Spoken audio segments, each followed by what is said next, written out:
welcome to another episode of Leadership Live with me, JJ Hardy, and then my buddy over here, Chris Pinkowski. How you doing this morning, Chris? Doing great, JJ. How are you? Oh man, I'm great. I love that where you say hi to everybody. It's like put your hands in the air like you just don't care. That's right. No, man, I'm excited today. We're gonna be talking about so we've had a bunch of chats about accountability. Yep. And now we're gonna go into what to do. And really this is kind of culturally when there's a lack of accountability. The show itself is called A Lack of Accountability. Now what? So I guess first we should probably start off by defining what accountability is in a culture. Did you want to kick us off with that, or do you want me to roll with it for a couple seconds? Yeah, no, you roll and then I'll jump in. Okay. So first of all, a culture is something that is set by senior leaders. And, you decide either as the business owner or your section chief or whatever the case may be, the type of interactions and the type of values you want to have in your organization. Well, accountability fits right into that.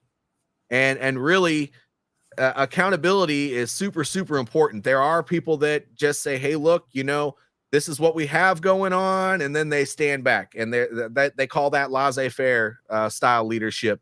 There's another word for it, but it's leaving my head right now. But then there are people who they're interactive. It's almost transactional, but it's not transactional, where they are constantly checking in with their people, and they're not really they're not micromanaging, but they're doing what I like to call trust but verify.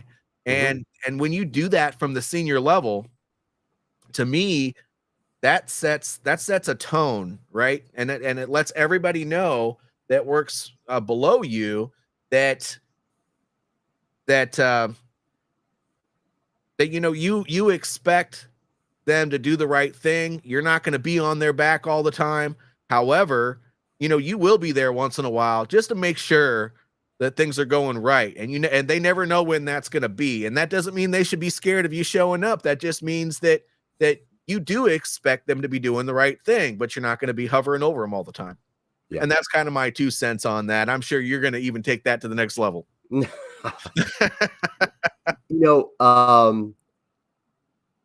culture of an organization is the organization's values in action, right? Yeah.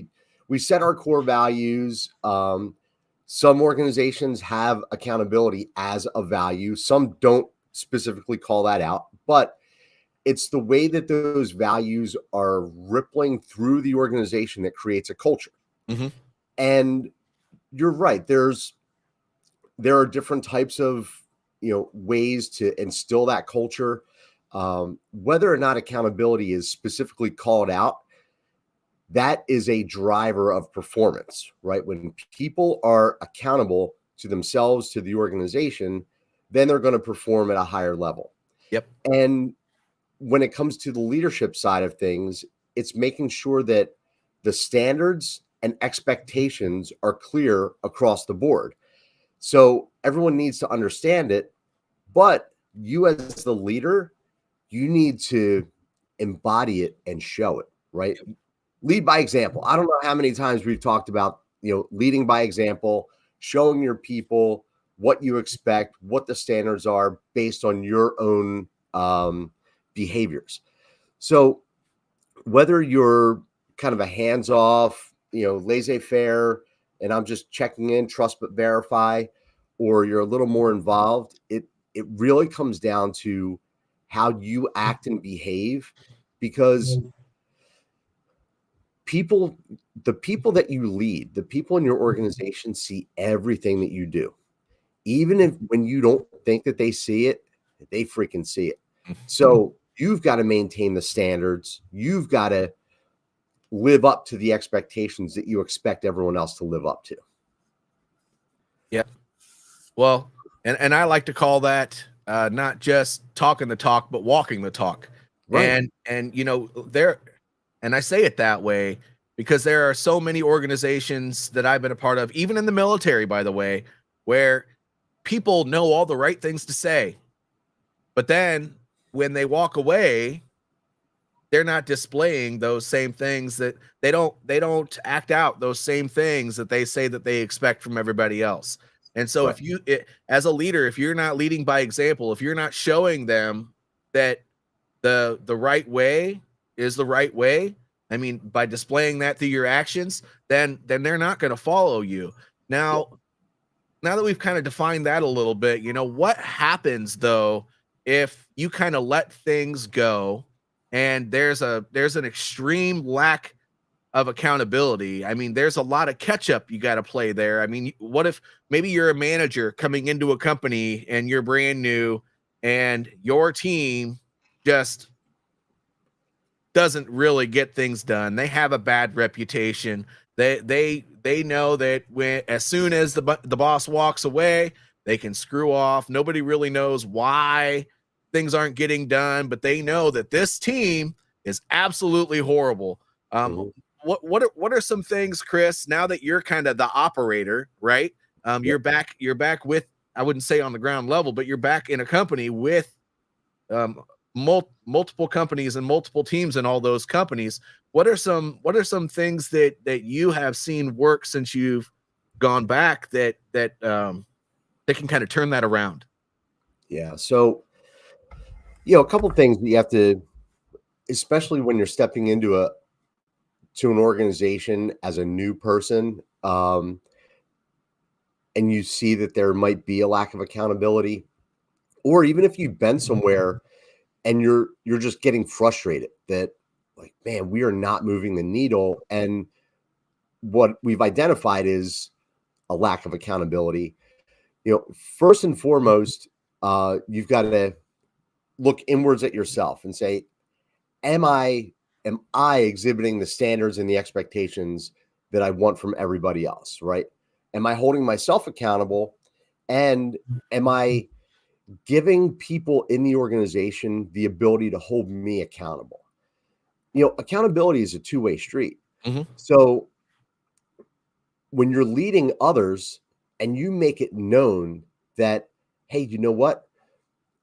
If I have promised to get something done for you and I drop that ball, then guess what, JJ? You have every right to come back to me and follow up and say, hey, Chris, last week we talked about X and you were supposed to do these things. Were you able to get them done? If not, like, when can I expect it? So I let people know right up front that feel free to hold me accountable for the things that I promised you. And, I like to think of myself as someone who gets things done. But when you've got a lot going on, things can slip through the cracks, Mm-hmm. right? So high performers actually embrace accountability. So if I have dropped the ball on something and you come back to me a week later and say, hey man, I thought we were going to get this done. Can you give me an update? I will thank you for that, because it's like, oh, you know what? I'm juggling 2 dozen things and my fault, my bad. Like, I'm going to take that and say, I didn't get it done. Prioritizing that to the top of the list right now. You'll have it by the end of the day. So, number one is give your people the latitude to hold you accountable. And then it becomes reciprocal. So then when you go back to them and say, hey, JJ, we were talking about this and you were going to work on X. What's the progress on that? And as long as you're not feeding me a line of bullshit, then we're going to be able to come up with a solution and move things forward. Yep.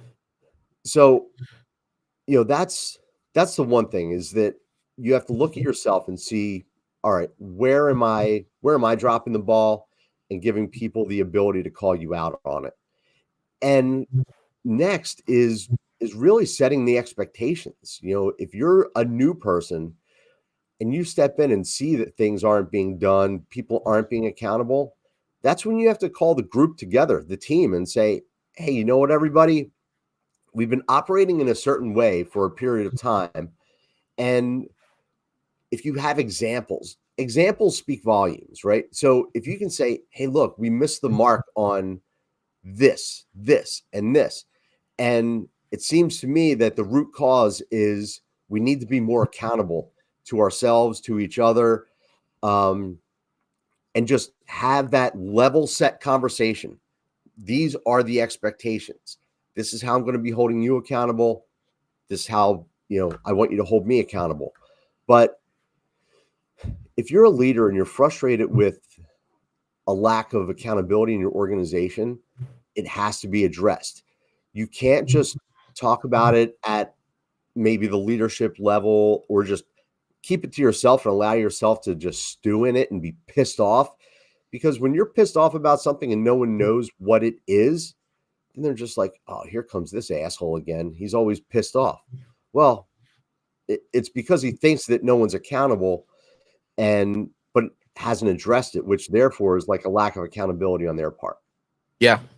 Well, and I would say coming into an organization as a brand new manager or director or whatever, I think that I'd never, ever, ever, ever, ever preach micromanaging. However, you might have to get a little bit more into the weeds for a little while just to figure out what the root cause of that lack of accountability is. So everything you said when setting that stage is super, super important, but you might have to get down, walk around, meet people, start seeing what the habits are for each person and all that stuff. And if you're not doing it, then making sure that you're meeting with your down trace leaders, if maybe you're in a director position or something like that, and say, this is what I expect. This is what I need you to be doing. I mean, we got to figure this out.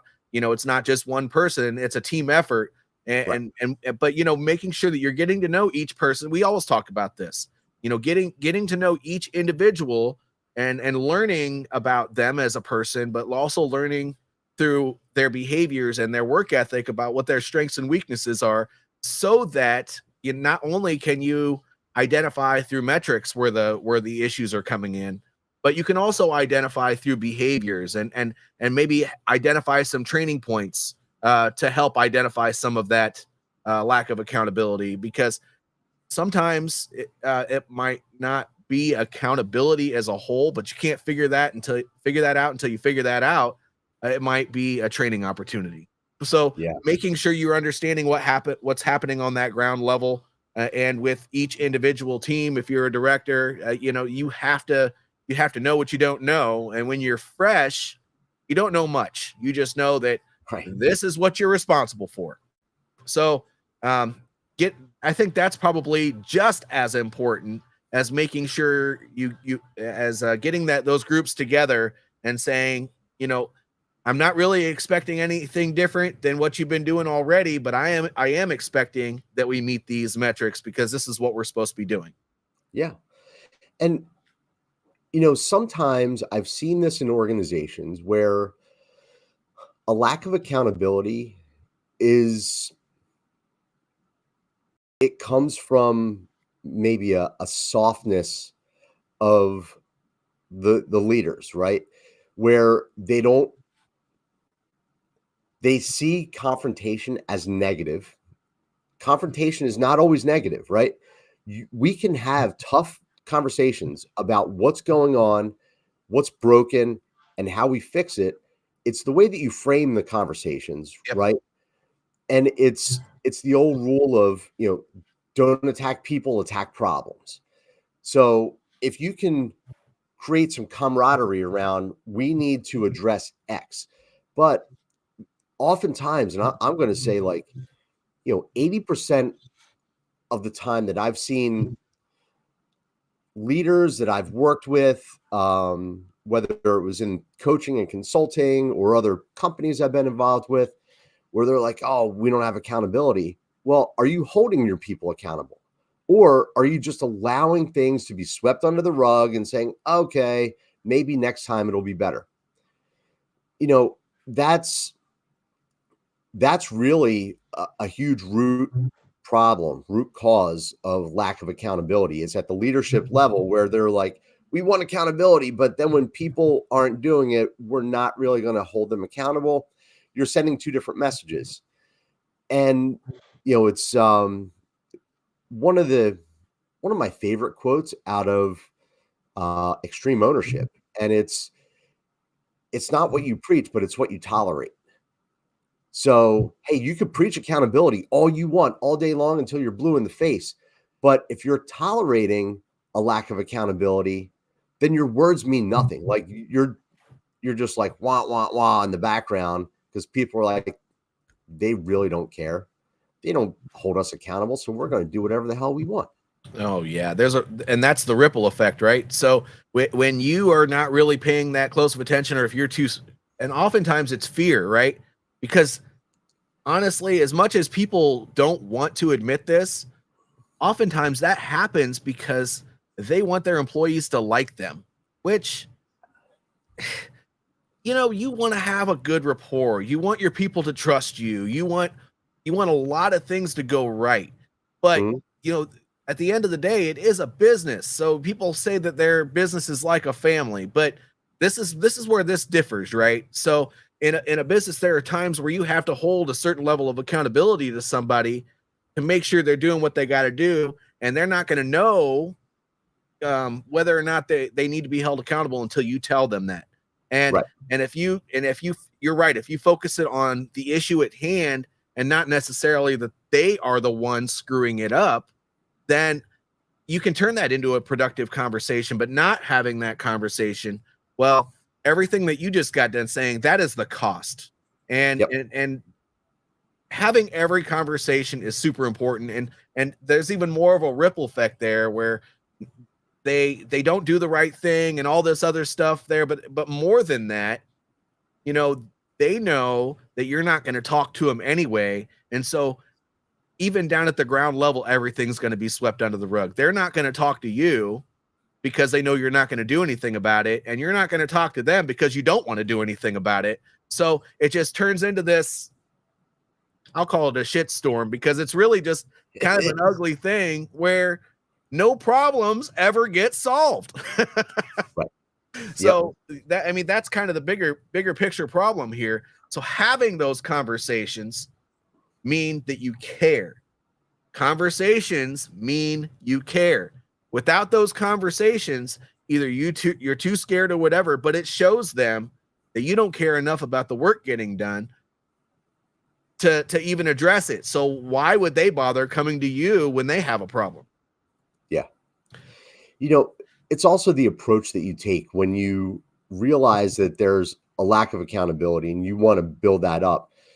You can't just come in hot and, hey, starting tomorrow, I'm holding everyone accountable to this standard. But, you've got to flank them a little bit, right? You have to work with them. Sometimes you don't even have to use the words accountability. It's the way that you're working with someone, explaining to someone what it is you expect and why, right? Why do we expect this? This is what we're doing, and this is why we're doing it, right? So making the connection between those two, and then just, being there to coach and to mentor and to answer questions, right? Answering questions for people when you're trying to get them to change behavior is so important, because you want them to make that mental connection of, why is he asking me this question and what's the outcome, right? So it's really, being very upfront about it in a way that is not over the top. Right. Right. It's, hey, we're looking to grow this business. I'm looking to grow you as an individual within this business. And to do that, these are the steps. So, it's just like jujitsu. And I will often equate jujitsu to leadership and business, where, Yep. yeah, I mean, so if you and I are rolling, I'm not coming straight at you to try to choke you. Oh, you're going down, sucker. And sorry. That's exactly right. If I come straight at you, like, oh, this dude's trying to choke me, and now I'm going to do this. But in reality, 3 moves from now is when I want to choke you. But I want to get you over in this position. I want to get my body over here, because I don't want you to see the choke coming. Yep. I want you to think something else is happening. And then before you know it, you're being choked. So you can take that same approach, right? You flank, you kind of maneuver a little bit, you get someone into a comfortable position, and now it's like, oh, all right, I see what's going on. And obviously, I'm not advocating that you choke people that work for you, right? Or people Don't that do are on that. your team. Do not do that. Do not do that. Save that for your friends who allow you to choke them in the evenings on the mats. Yeah. But you can use the same principles, right? Head-on confrontation can be tough. A lot of people, most people, avoid confrontation. Mm-hmm. That could be a whole other series that we get into maybe later in the year, but that's also one of the causes of lack of accountability. People don't like to have tough conversations. They don't want to be confrontational. And that's not how you get things done. No, it's not. And the main thing I love about what you just got done saying is that you talked about expectations. Well, one of the basic things you need to understand when you become that manager, or if you want to be a leader and have people understand you as a person, is that they need to know what you expect. Yeah. But then once you set that expectation, the accountability part right here that we're talking about is how do you manage that expectation? Because if you don't manage it at all, and that's the conversations that we're talking about, that's the monitoring the metrics, that's the making sure that stuff gets done, maybe walking the floor to make sure people aren't like smoking, taking 50,000 smoke breaks or something like that, just making sure that the stuff is getting done. And then, going in there and helping people who are struggling. There has to be all of those things included. That is ultimate accountability, in my opinion, to if you're that leader who can clearly articulate what needs to be done and then have constant follow-up to make sure it's getting done without seeming like you're micromanaging. Yeah. Yeah. You don't want to come across as micromanaging. And if you're feeling resistance from people who maybe they're not used to management walking around and being present, and now all of a sudden you show up and you're like asking people, hey, tell me about this, tell me about that. And you start to feel this, like, use your spidey senses. We all have them. Some are more fine-tuned than others. But if your spidey senses start to tingle and you're like, man, these people seem to be like shying away, you again need to flank and shift that conversation, and now maybe explain a little more about why it is I'm out on the shop floor as often as I am, why it is that I'm asking you about your day and the things that you do. And it's because we want to get better as an organization.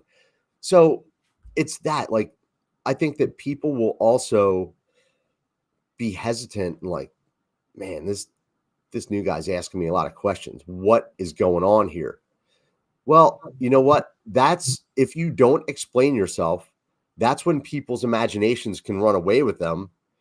And now they start painting their own picture of why this new dude is out on the floor talking to people. And I think that it's a natural tendency for people to go in the wrong direction, like worst case scenario. Oh man, heads are about to roll. All this negative stuff is about to happen. And you need to nip that in the bud. You need to get ahead of that. Yeah. And, really, this whole process of, following up and walking the floor and getting to know them, it's being more people focused instead of being task focused. But you can't really figure out if the tasks are what's going wrong with all the task completion or the lack thereof until you understand each individual person a little bit better. And that changes as you move up in tiers in management. But at the end of the day, really this actionable leadership advice that we're talking about here on Leadership Live is for that mid-level manager and below. So we do talk about some senior management stuff, but what new managers don't do well a lot of the time is really that explanation of themselves. They don't communicate or articulate themselves well. And so just letting them know when you're that new person who's walking around when they're not used to that, hey, I'm a more employee focused manager than maybe your last person was. And really, me walking around here talking to you all the time is just because I care a little bit more. I'm not going to get in your business and unless you let me know there's a problem. But I have to make sure that you are okay Mhm. and and really understand who you are, because if I don't know who you are, then if you're coming in and you're off a little bit, how am I going to know that? Right. And that's another expectation, right? Is that you want them to know not just what you expect from them, but now they know what to expect from you. And if that mutual accountability starts happening, accountability, expectation, kind of the same thing, managing it both ways. You have to tell them what you expect from them, and you also want to know how they feel about everything that you're doing. Yeah. So, their feedback in those situations when you're telling them that you are just going to do things differently, listen. You should be walking around making sure that you're not interrupting their work because Mhm. that'll piss them off. You got to make sure that uh, you're not, causing problems. Some people don't really want you to talk to them very often. So, just walking by and going, hey, every once in a while is probably okay. But ask them how they feel about you coming up to them all the time. Right. They'll tell you, I just would really like to be left alone to do my work. And so have these mutual conversations. You want to develop relationships, but you don't want to hinder the job. And I'm saying I'm kind of jumbled around here, but I guess really what I'm trying to say here right now is that part of the setting and managing of the expectations is that you have to know your people and you have to understand their strengths and weaknesses, and you have to know what they expect from you. Boom. I was all over the place until I said that last part. You brought it back really nicely. Oh, good.